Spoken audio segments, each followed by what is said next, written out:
Hello students and welcome to the e-learning program initiated by Shri Gyanmanjari Vidyapith for the students of Standard 9. Students, we have started with the quick revision for the final exams for 9th standard, in which we have done lots of things. First of all, in the first lecture of quick revision, we have done with the complete 80 marks paper, the layout blueprint of the 80 marks paper, section A. Textual comprehension, first is MCQ, then the question answers, which has 2 and 3 marks separately. B vocabulary, fill in the blanks vocabulary, which has 5 marks complete. Textual question answers, 5 questions you have to answer, 2 marks, making that 10 marks. So this is 20 marks. Section A, section B, it comprises of 12 marks, where textual comprehension of poem is asked, question answers 2 marks, figures of speech MCQ will be asked 2 marks, textual question answers of poem and supplementary reading, that will be 4 questions, 4 twos are 8 marks, that makes 12 marks. Then section C, we have 18 marks, where rectification of errors 4 marks, fill in the blanks, preposition, grammar part that we did, articles, etc., that is 4 marks, direct and indirect 3 marks, and transformation of sentences. This year we are going to have it in the MCQ form. The question will be asked, there will be 4 answers, you will have to pick according to the instructions given. So that makes 18 marks. Next, section D is just 10 marks, but it from here, section D and E, writing work is there, right? 10 and 20, 30 marks out of 80 marks. 30 marks is writing part, where you have to diary writing, which is 5 marks, notice writing, which is 5 marks. So that completes section D. Section E, 20 marks complete. Letter writing, formal, informal, 6 marks. Email writing, formal, informal, 6 marks. Essay or story writing, 8 marks. Yes, usually this is not the pattern, right? It is 5 marks, and 7 marks, making a total of 17 marks. But because of this year, because due to the pandemic, some changes have been made in the paper format, you are getting more marks for the same amount of writing. So section E, which should be actually 17 marks as per the format, is even 20 marks. Yes, one mark is increased over here. So that was about the paper pattern. I hope you must have written it all down, plus you'll also be getting a PDF. Next, syllabus for the final exam. Yes, please note, Beehive chapter, out of 11 chapters, 2 chapters are reduced, chapter number 5 and chapter number 10. You don't have to do that, right? Rest of the 9 chapters, that is chapter number 1, 2, 3, 4, they are included. 6, 7, 8, 9 included, and 11th chapter is included. Poems, you have a total of 10 poems, out of which will be asked 1, 2, 3, 5, 6, 8 and 9. These poems will be asked. So that means chapter poem number 4, poem number 7 and poem number 10, they are cut from the syllabus. Moments, the first 5 chapters of supplementary reading, they are included, and 6 to 10 they are cut, that means reduced. So this was about the blueprint of the paper, 80 marks paper of English, and the complete syllabus, the reduced syllabus, right? So that you have exact information and you can do your preparations in that way. Students, in quick revision, lecture number 1, we started with the chapters of the main book, that is Beehive, where we completed out of the given, which is included in the syllabus, we completed major part of all the chapters, understanding the chapters. Yes, we started with it, and then in the previous lecture, that is lecture number 2 of the quick revision, we completed the rest of the chapters of Beehive. Started with the poem, we completed poem number 1 and 2. Now we start with the rest of the poems, their summary and figures of speech. You must have your books ready with you, so that if somewhere you have not noted down the figures of speech, not understood the summary, then we can complete that. The poem is, now the poem Rain on the roof. It is written by quotes, the poet quotes. Summary: the poem Rain on the Roof reveals the healing power of nature's rain. Rain is considered to flourish the vegetation on the earth, to cleanse the environment, to cleanse the atmosphere, which is dust laden throughout the summer, right? So it has lots of healing power. The rain falls from quite a lot of height, and so in tiny droplets. We enjoy rain like anything, and we feel quite fresh after having drenched ourselves in the rain. So the rain is supposed to have some healing power. So rain on the roof, it really reveals the healing power of nature's rain, especially when it is heard from a cozy bed in a lovely cottage, in a small little cottage. Yes, the roof is made of shingles, that is wood plates, and the rain keeps on dropping on it. Each and every sound, the pitter patter of the rain, brings calm and peace to our mind, and it does a lots of healing work for the mind, which is quite laborious, which is quite troubled, because it keeps on working the whole day, and the poet feels relaxed when he quietly lies on the cot with his eyes closed and just listens to the sound made by the rain. It gives a lots of relief. The first stanza of the poem tells us that it's pleasant to lie on the bed in a cottage and listening to the pitter patter or the sound of the rain in the night. In the second, the tinkle of rain brings a dreamy, because the poet has closed his eyes and is quietly listening to the sound made by the rain, and that brings his memory from the past with bright hues and collection. In the third, the fondest memory of the mother is stirred before him, because the bed he is lying on was used when he was quite young, and the mother used to make him go to sleep, yes, and he used to have sweet dreams, right? So his mother's memory is stirred before him in all his gentle, all her gentle loveliness by the pattern of the rain. Now let's do the figures of speech for this poem. When the humid shadows hover, the first figure of speech is metaphor. The clouds are the shadows. Now the atmosphere is quite good. It is sunny, shiny, right? All of a sudden dark clouds gather which look like shadow, right? So when the humid shadows hover, humid, the cloud has water vapor, so it is humid, and shadow, the cloud looks like a shadow, so metaphor is used. It's not saying that the clouds are hovering. The clouds hover, right? But not like, but they hover. So metaphor is used. Metonymy, the clouds are given the attribute of having humidity, that is water vapor, and shadows, that is the form of the cloud. So metonymy is used over here. Alliteration, humid and hover, having the same consonant sound, is used over here. Over the starry spheres, metonymy is used. Yes, the sky is filled with stars. It looks like starry, so not like starry, the whole of the sphere is starry, so metonymy is used. That is, the attribute is given, stars that are in the sky. Instead of saying stars are there, stars are given the attribute of starry spheres. And the melancholy darkness gently weeps in the rainy tears, right? Now personification is there. The cloud, the rain, it looks like the nature is weeping or crying, right? So it is given the human quality of crying. That is why personification is there. Transferred epithet is there. When people are sad, they cry.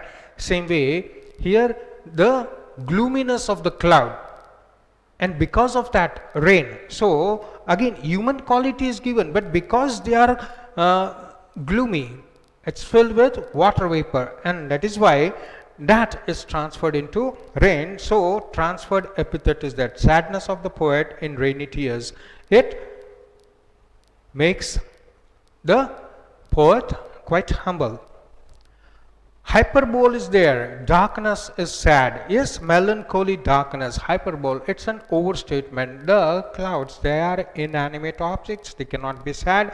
But here they are compared as sad. So, hyperbole is that. What a bliss to press the pillow of a cottage chamber bed. Bliss, happiness.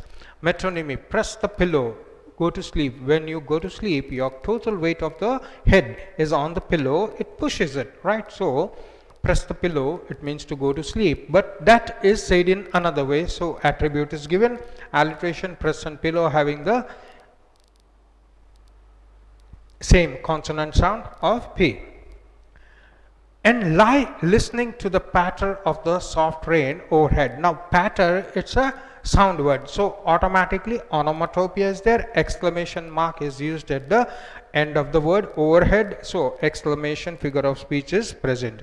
Every tinkle on the shingles, so tinkle, shingle, internal rhyme is present over there, not written, but then also it's now tinkle is a sound word, so onomatopoeia is used. Echo is also a sound word, so onomatopoeia is there. Heart is used in the heart. Heart stands for the whole body, so synecdoche is present.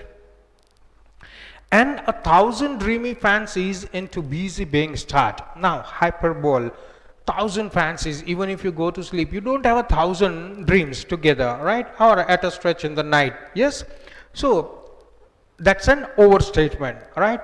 Hyperbole is present. Alliteration, busy being, you'll find lots of alliteration everywhere in the poem. And 1,000 recollection, again hyperbole is used because you don't have 1,000 recollection. You have lots of memory, but all of that memory does not come in a single sleep. So that's an overstatement. As I listen to the patter of the rain on the roof, again patter word is there, so onomatopoeia has to be there. Alliteration, rain and roof, both of them, they are alliteration, the sound, consonant sound, R is used. Now in the memory comes my mother, metonymy, fancy. Now in my memory, memory is, now memory, no, he is already in half sleep, so it's a dream, and in that dream the memory comes, so it's metonymy. Instead of saying fancy or I imagine, it said memory, so metonymy is there. Anastrophe, now my mother comes in memory. Now my mother comes in memory. Anastrophe is used over here. The arrangement of the word is changed for poetic effect. Yes, now you see, now in memory comes my mother. No, this is the words have been changed for poetic effect. The place of the words have been changed. What should be there? Now comes my mother in memory. So that should be the correct order of the words. And as she used in years agone to regard the darling dreamers. Who are the darling dreamers? The children that she comes to, her children. She comes in the night to make them go to sleep. So darling dreamers, these dreamers are just. So instead of saying children, dreamers are used. So that is attribute, which is matronymy. Alliteration, darling and dreamers, the sound word, consonant sound, D is repeated. She left them till the dawn. It is here. Yes, the poets, they have a liberty to change the word according to their liking. But what is there? She left them till the dawn. Left them, that means whole of the night. Once she makes them go to sleep, she comes back in the morning, right? So whole of the night she gives you uninterrupted sleep. So instead of saying she left you for the whole of the night, it's written till the dawn. So matronymy, and another way of saying it, so matronymy and attribute is given over here. Oh, I feel her fond look on me, exclamation mark is there, so automatically the figure of speech used over here is exclamation with an interjection word O. As I list to this refrain which is played upon the shingles, yes, onomatopoeia, played. Played is a sound word. So in this two lines, if we combine both these lines together, we have one figure of speech, that is onomatopoeia, that is played. With this we finish the Figures of speech and summary of poem number 3. Now, the next poem that we are going to learn is from Beehive, poem number 5, A Legend of the Northland. It's written by Phoebe Carey. The summary of the poem: The Legend of Northland is a ballad. Ballad is a poem which can be sung, which tells us the story of Northland. We are not told the exact place, but usually in the north, and that's quite snowy. The winters, they're quite harsh, quite cold. So we're just told about an approximation of the land which we are talking, which is cold region where the nights are quite long in winter season, especially in these parts, western countries. The winters are quite cold and the nights are quite long, days are short, and usually sun is not seen for quite a long number of days. So nights are longer than the day. The poet Phoebe Carey doesn't believe that the tale is true, but feels that the reader may learn something by reading her poem, and it's an imagination. Understanding through the tale. Once what the story is in the poem, because it's a ballad. Ballad are usually quite long, right? So we have some more than 1.5 page long poem. We have to remember the sequence of it. That is the only thing we got to remember. That is a complete story in itself. So how does the story go? Once Saint Peter, he went preaching. In those days, the saints, they used to go from village to village in the remote areas, so that they can preach and they can tell the people about God and how to follow the God and the ways and methods of prayers and teachings and all that. So Saint Peter went preaching on the earth just as Jesus Christ had done, going from place to place. After a complete day's journey, yes, at the end of the day, he was quite hungry and he was about to faint, because the whole of the day he was doing his work. He didn't have time to eat. So he was fasting and preaching both the things together. He stopped at a little woman's cottage to ask for some food. He came across a cottage and he went to the door and asked the woman to give him something to eat, because the aroma of cake was in the air. So he believed she might be baking some cake and just wanted a small piece to eat. The lady was baking cakes and on the hearth, and so asked her to give him one of the cakes to eat.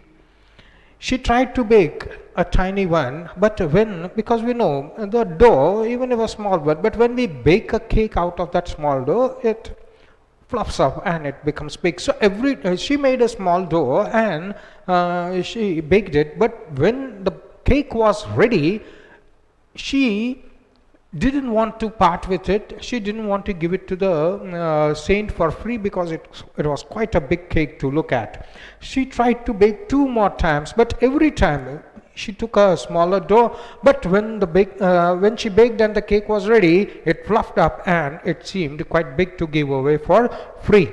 At last, she made a wafer thin dough, and then also she was not ready to part for it. She made a wafer thin cake to give, but that also looked quite big and she was not ready to give it. The hungry saint, now the saint was getting hungrier and hungrier, and he was not getting cake, because it takes time in preparing the dough, baking the cake. He kept on waiting, but he didn't get the cake. So the hungry saint, he got angry, and when saints get angry, they curse.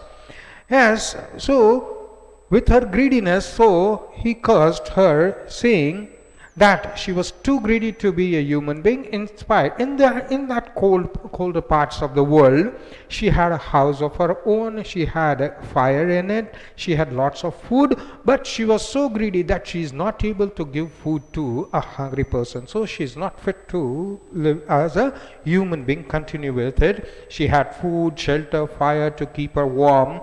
She was transformed into a woodpecker, the curse given by Saint Peter. Yes, all her clothes except her scarlet head got burnt, and so we know that a woodpecker, it has a sort of red cap on its head. She went up the chimney and turned black in color with a red plumage. Plumage is that part which is on the top of the bird. As it was quite different, it was red in color, and she flew out.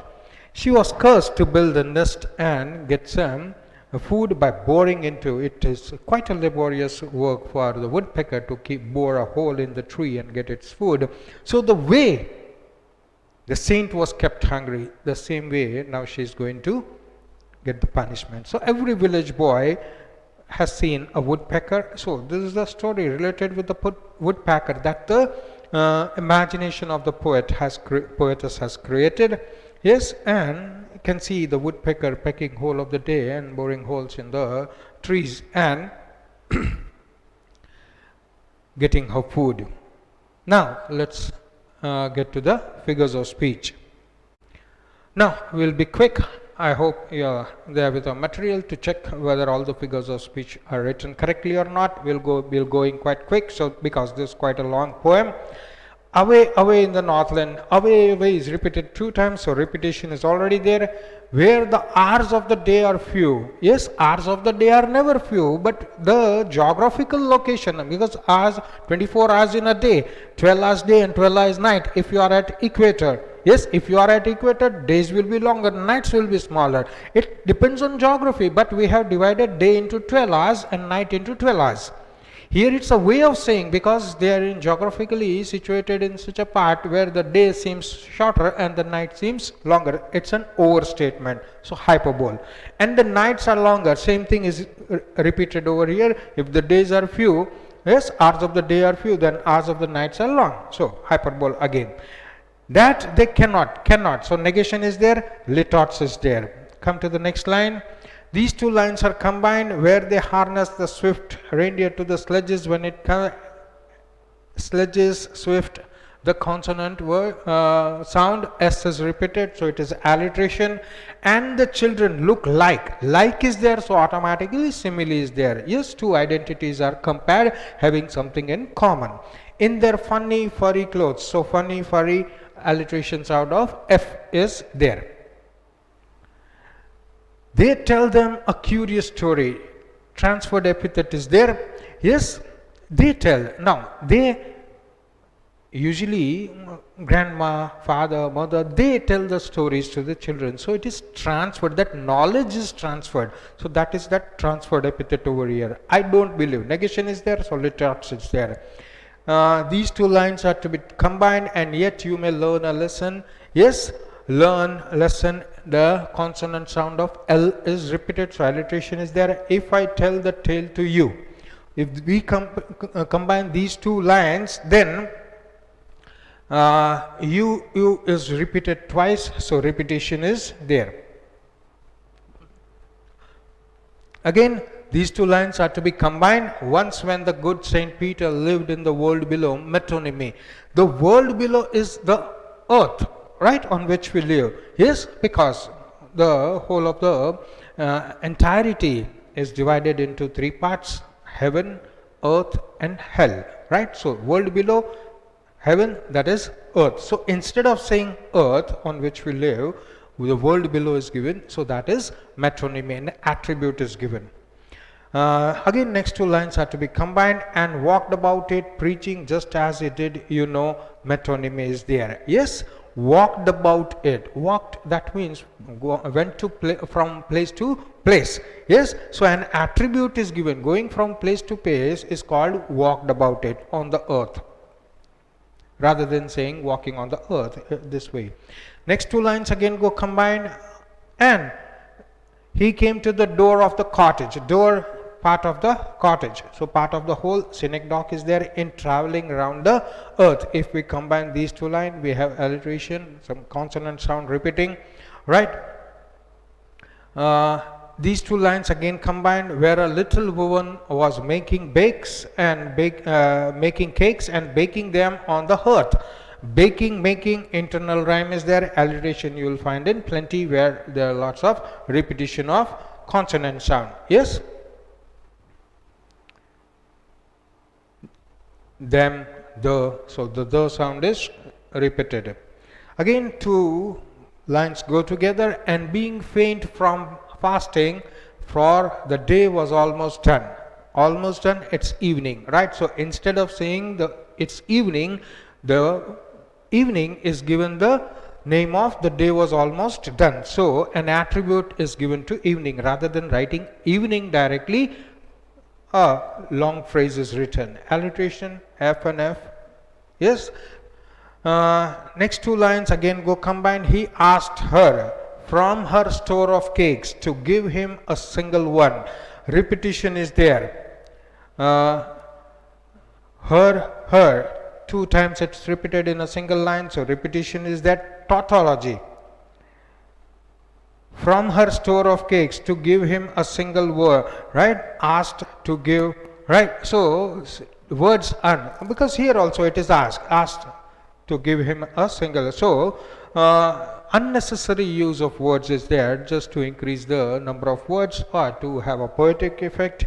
Alliteration is there. Store, single, consonant sound is repeated. Again two line combines. So she made a very little cake, but as it baking lay. So here as it baking lay, as it lay baking, right? So the words, the arrangement of the order of the words is changed to have some poetic effect. So anastrophe is there. Alliteration, consonant sound, little, lay. So L sound is repeated over here. Next two lines goes together. She looked at it and thought it seemed too large to give away. Thought to her, right? So she had, right? So S and S, she and seemed. So S sound is repeated, T sound is repeated.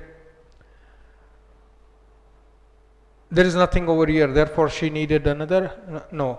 Now these three lines get combined and still a smaller one.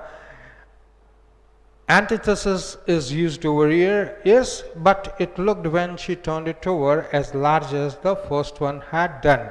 Yes, small and large. We are combining these three lines. So large and small. Antithesis is there because lots of words are in between. So antithesis is there. As large as, whenever we use words like, as, we have simile, comparison between two entities having something in common. So as, simile is there. Again, two lines goes together. Then she took a tiny scrap of dough and rolled it flat. Rolled two times is there. So repetition is there. Next two lines again go combined, and baked it thin as a wafer, but she couldn't part with that. Simile is there. As is used over here. Yes, baking of that dough, the cake, and as a small thin wafer. So comparison is there between two identities, right? Entities and something in common. Thinness. Three lines get combined. For she said, my cakes that seem too small when I eat myself, yet too large. Now small and large, opposite words are there. So antithesis is there, repetition you'll find somewhere. Yes. So she put them on the shelf. She, shelf. So S sound is repeated over here. Again two lines go together. Then good Saint Peter grew angry, for he was hungry and faint. Yes, angry, hungry. So internal rhyme is present over here. Alliteration, you'll have the consonant sound repeated. Yes. And next two lines go together. And surely such a woman was enough to provoke a saint. Epigram. Yes. Now saints are not, they don't get angry so soon.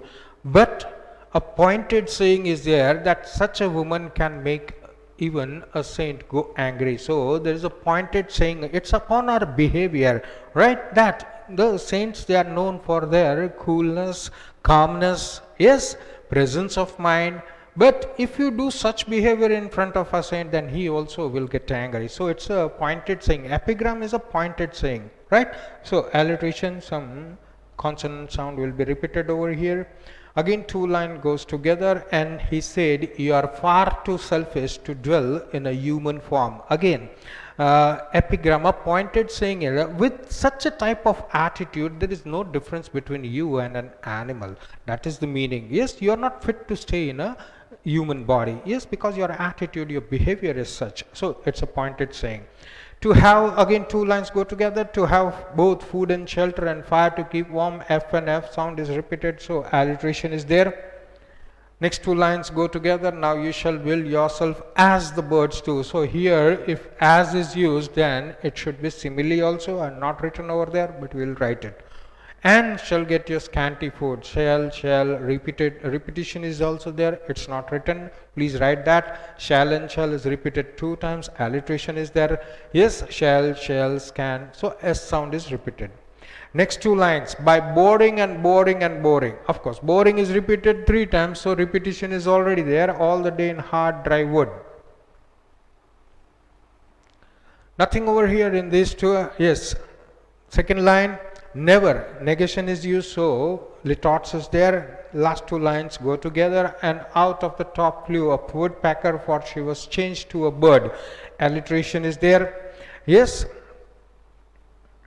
Metonymy is there. Out atop flew, she was changed to a bird. Yes.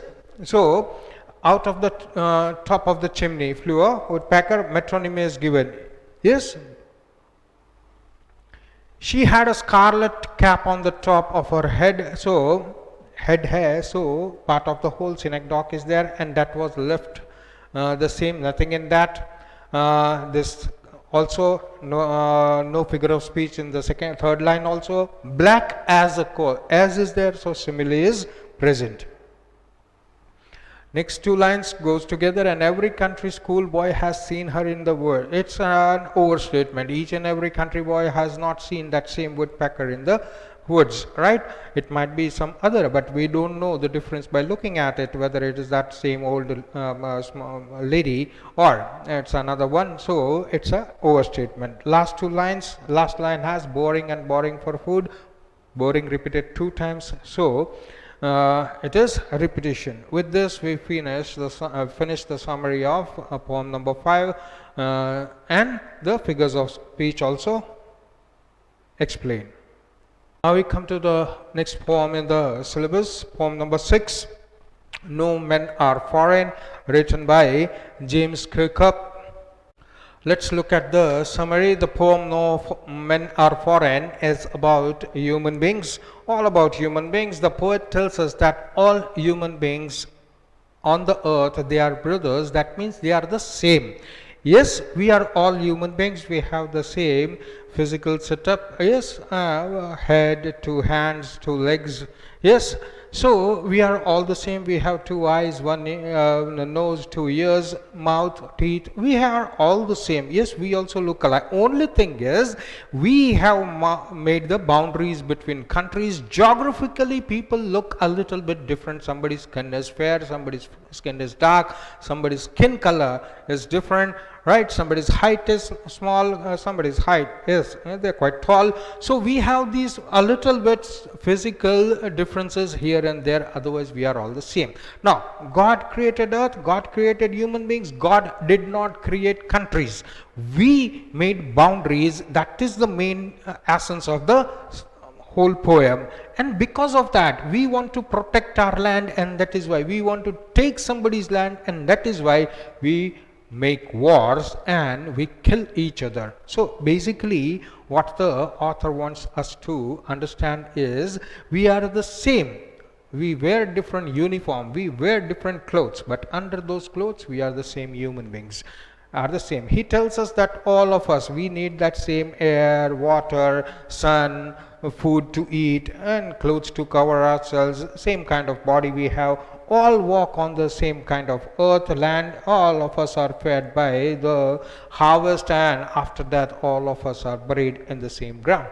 We do the same work. All of us work to earn money. Somebody works this way, somebody works that way, but at the end we have to work in order to feed ourselves. All of us on the earth sleep and wake up. We all have the same timings. We sleep for a few hours, the rest of the day and night we work, and wake up. We love each other, we love our family members, we love our near and dear ones, we know we love and we know our the people that we know around us, and want to be loved also. If the human beings, it is the human beings who hate each other, we are taught how to hate, otherwise it's basic to love.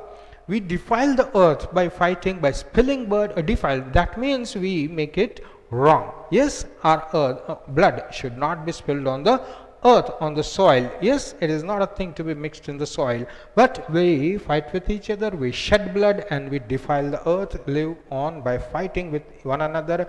We pollute the air with the help of the industries, etc. We pollute the air, we pollute the land, we pollute the water. Yes, we pollute the air we breathe to serve our purposes without thinking about other. There are lots of other birds, animals, fish, etc. living. Yes, we spoil their lives because of our motives, purposes. Now, figures of speech.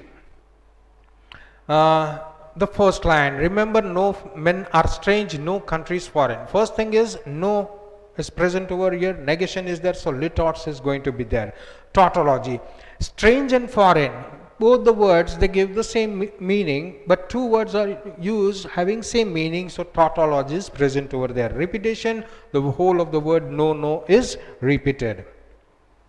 Next, beneath all uniforms, a single body breathes. Metonymy is there. Yes, uniforms, they are garments. You wear any uniform, you wear any garment, right? So everybody wears garments or uniform, right? So it's an attribute given to the clothes that we wear. Synecdoche, body is there for the whole, right? Bodies here also mean human beings, right? So part of the whole is used. So synecdoche. Alliteration, beneath, body, breathes, three words having the same consonant sound. Like as the land our brothers walk upon is earth like this in which we shall all die. We combine these two lines together.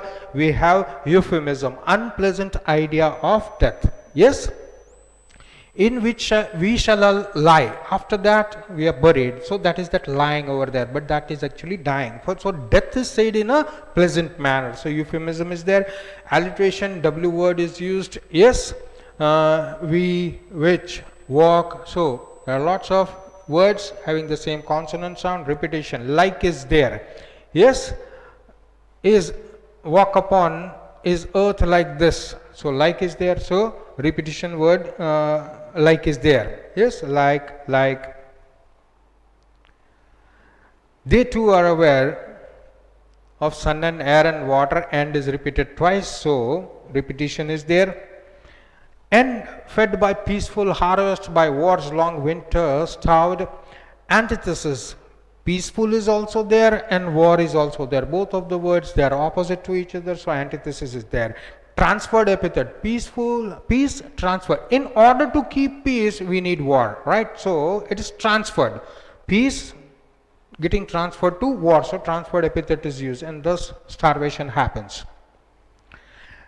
Their hands are ours, and in their lines we read. Synecdoche, hand is there, so part of the whole. Synecdoche is there. Metonymy, lines means the destiny. We have lines on our palms, right? But that is actually the destiny, right?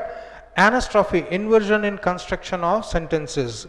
Their hands are ours, and in their lines we read. And we read in their lines. So inversion of the order of the words are there for poetic effect. Repetition, there is repeated. 1 and 2. 2 times there is repeated, so repetition is present.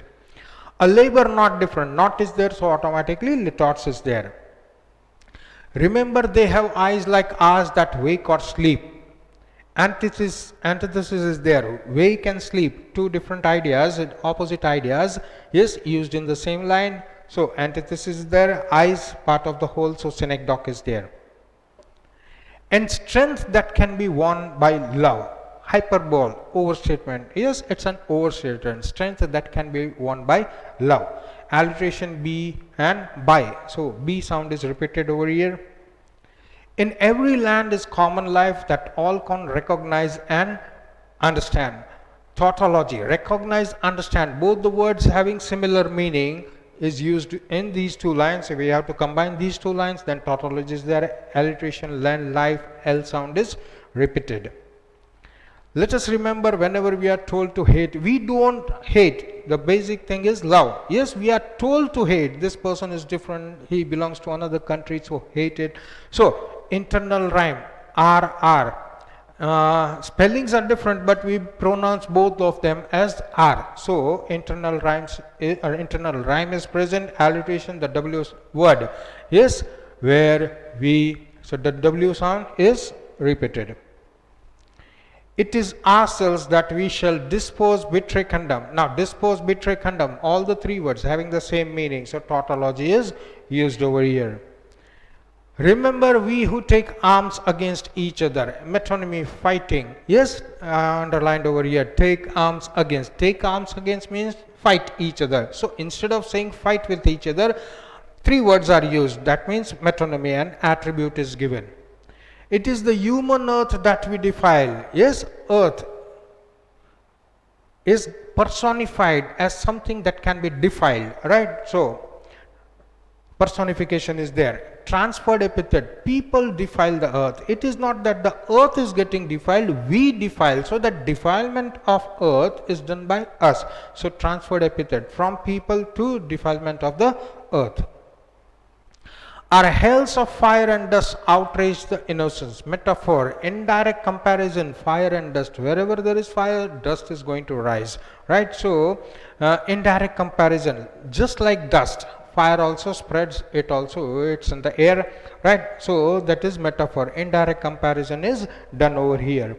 Of air that is everywhere, our own, hyperbole. Everywhere, it's a hyperbole. Yes, we say this is our airspace. Yes.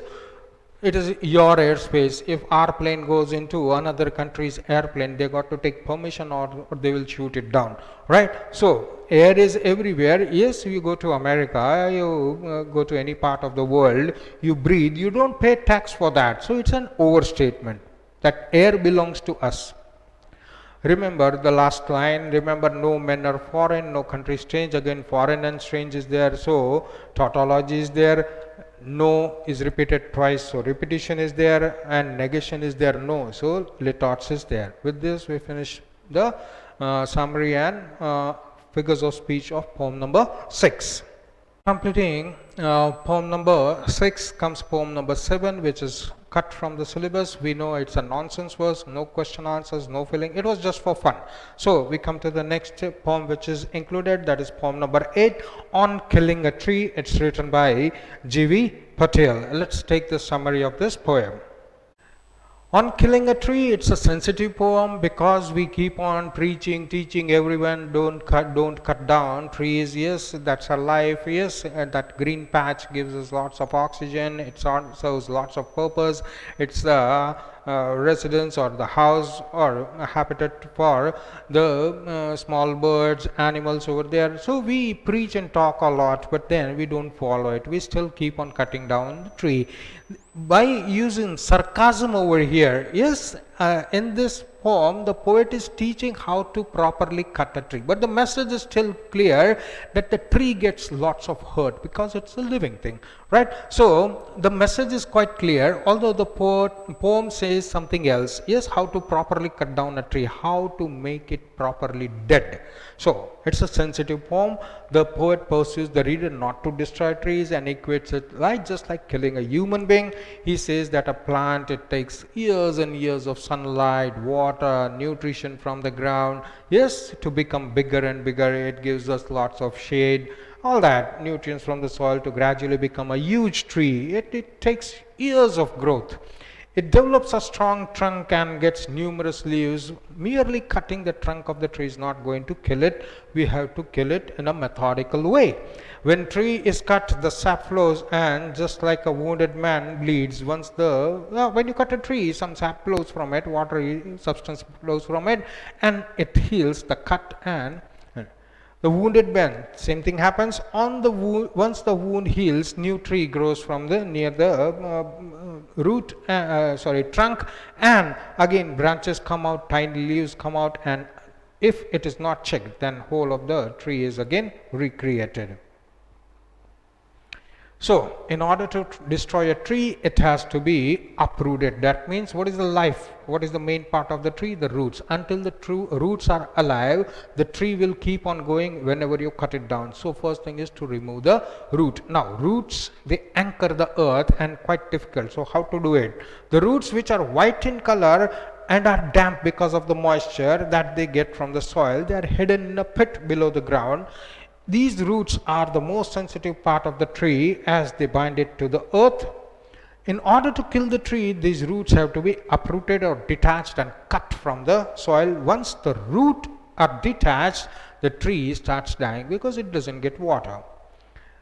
Rest, the sun is there outside, so it's going to dry up as fast as possible. Each and every water content from the roots and tree is going to vaporize, and the tree will be dead. Dries up the action, and twists, hardens, and finally the tree dies. Right? So, how to properly cut down the tree? Now we come to figures of speech. It takes much time to kill a tree. That means alliteration is present over there. Takes time. Yes, a tree. The T sound is repeated. Not. In the next line, not is used, so automatically litots is there. Will do it. It has grown slowly, consuming the earth. Nothing is over here. We come to the next line. It has grown. Yes. Whole of this is to be taken 4 lines together. It has grown slowly, consuming the earth, rising out of it, feeding upon its crust. Metonymy is there. Yes, it is feeding upon its crust. Yes, another way of saying that the root tree takes the food and water from the ground. Yes, so metonymy is used over here. Attribute is given. Internal rhyme is there. Yes, consuming, feeding. Ing is used over here for generating internal rhyme. Years of sunlight, air, water. Anti-climax is there. It should be ascending order. Yes, that is ground, water, air, and then the sunlight. But descending order is used. If it was ascending, it is climax. If it is descending, we have sun first, then air, and then water. Yes, which is below the ground. So that is how anti-climax is created in this line. And out of its leprous hide, leprous is underlined because it is metaphor. Like leprous hide, that means ugly looking hide. No, it has leprous hide. Yes, that is why metaphor is there. Transferred epithet is there. How? Because it has a trunk from which branches can come out, and from those branches leaves can come out, sprouting leaves. So whole of that setup is for sprouting the tree leaves, which are the source of producing energy. Right? So it is transferred. It looks ugly, but then it produces beautiful things. So transferred epithet is there. And hack and chop, okay, but this alone won't do it. Tautology is there. Hack and chop, whole the 2 lines are taken together. Hack and chop, it does the same thing. So 2 words repeated, meaning is the same. Tautology is there. Won't do it. So negation is there. Litots. Not so much pain will do it. Yes, it refers to the tree. So metonymy, it is given an attribute. Not is given, so litots is there. The bleeding bark will heal. B and B is repeated over here, so alliteration is already present. Metaphor is present in this line. The bleeding bark will heal. Right? It is given the human quality of healing. So personification is there. Metaphor, indirect comparison between human being is done. So metaphor is present over here. These 2 lines together, and from close to the ground will rise curled green twigs. Yes, twigs part of the tree. So it is synecdoche. Antithesis is close to the ground, and close and rise. Right? So antithesis is used over here. 3 lines taken together. Miniature boss, which if unchecked will expand again to former size. First thing is synecdoche is used over here. Boss, part of the tree. Next is anti-climax. Antithesis, expand, former size, unchecked. Right? So antithesis is used over there, because for checking you got to cut, then it will expand. Alliteration is used over here. Lots of words having consonant sound, same. No is there, so litotes is already there. The root is to be pulled out of the anchoring earth. Yes, metaphor is used. The tree is not doing something like anchoring, right? It is anchoring, so metaphor is there. Yes, root part of the tree, so synecdoche is present. It is to be roped, tied, pulled out, snapped out. Yes, climax, slowly, one by one, in an ascending order. Yes, roped first, then tied, then pulled out, snapped out. Tautology, yes, pulled out, snapped out, having the same meaning. So tautology is used, repetition is already there, out and out. Or pulled out entirely out of the earth cave. Yes, earth cave. When we pull out the roots, a gap remains there which looks like a cave. So metaphor is there, repetition is there. Or pulled out entirely from the earth cave, it refers to the earlier line also. And the strength of the tree exposed, metonymy is there. What is the strength of the tree? The root. So the strength of the tree, instead of saying root is exposed, we say strength of the tree is exposed. So metonymy is there. The source, white and wet, metonymy is there. What is the source? Root. Again, root is given another name, source. So metonymy is there. Alliteration, WW sound is repeated.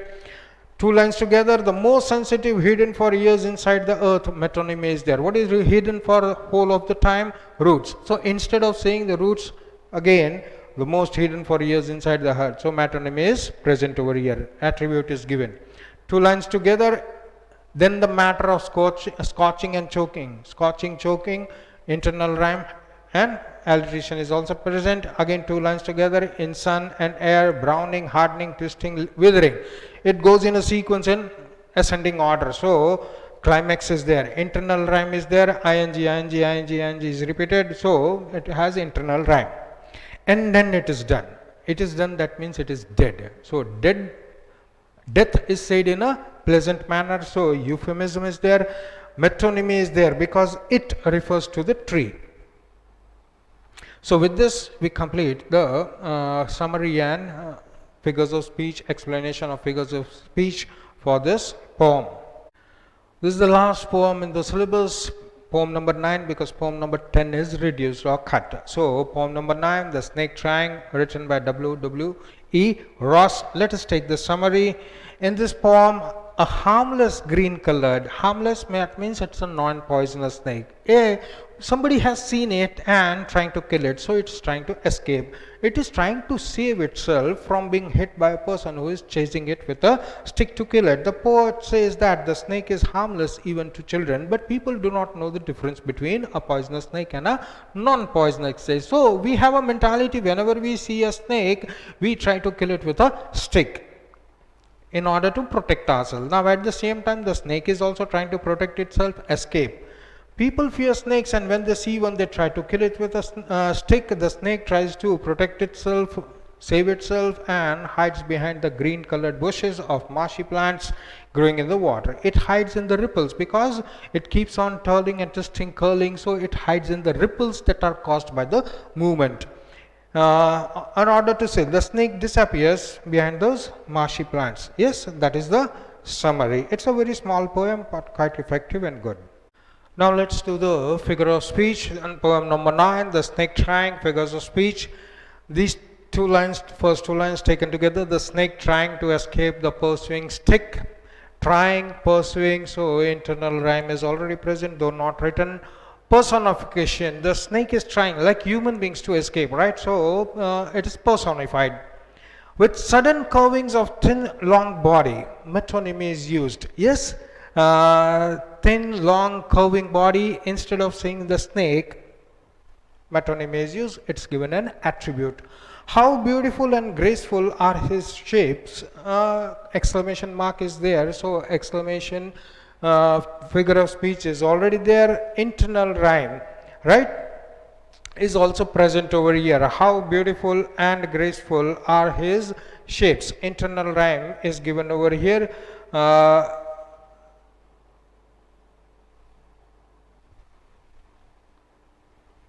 He glides through the water away from the stroke. Yes, metonymy is there. It's a spelling mistake. Metonymy is there. M-E-T-O. Metonymy is there. It's given an attribute. Glide. Yes, it doesn't glide. Glide means flying. But on the sand also it glides, right? In the water also it glides. Just like some very free moves. So metonymy is there. Oh, let him go. Oh is there. So automatically exclamation is there. There are lots of words and we'll have lots of consonant sounds repeated. So alliteration is there. These two lines together, small and green, he is harmless even to children. Alliteration is there. He, ha, so H sound is repeated. Along the sand he lay until observed and chased away. Sand away, observed until. So internal rhyme is present over there. Sand, observed. And now he vanishes in the ripples along the green slim reeds. Yes, metonymy is used over here. Yes, vanishes how? In the ripple, right? So the body also looks like ripples, right? So metonymy is there. Alliteration is present. Yes, with numerous consonant sounds that are present. With this, we finish the summary and figures of speech of all the poems that are included in the syllabus. Thank you, students.